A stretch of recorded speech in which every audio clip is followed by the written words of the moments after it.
नाशिक जिल्हा परिषदेवर आशा व गटप्रवर्तक कर्मचाऱ्यांचे धरणे आंदोलन।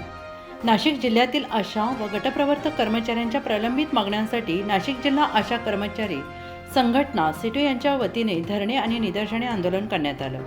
या आंदोलनात सिटूचे राष्ट्रीय उपाध्यक्ष कॉम्रेड डॉक्टर DL कराड यांनी महत्त्वपूर्ण मार्गदर्शन केले।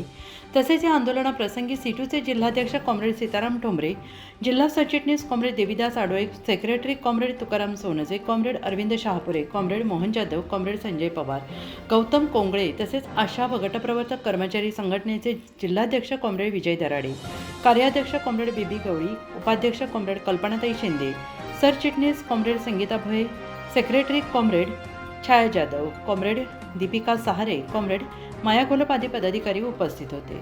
उपस्थित आशा व गटप्रवर्तक कर्मचाऱ्यांनी आंदोलन करत त्यांच्या प्रलंबित मागण्यांकडे शासनाचे लक्ष वेधले।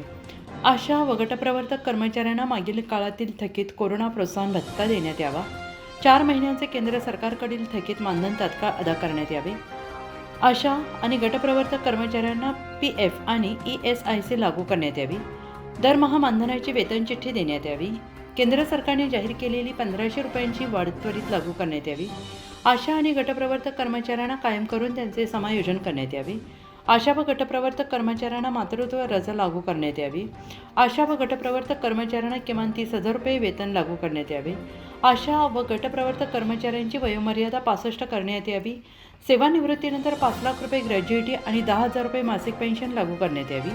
वरील सुविधा लागू होईपर्यंत कोणत्याही कर्मचाऱ्याला सेवानिवृत्त करण्यात येऊ नये।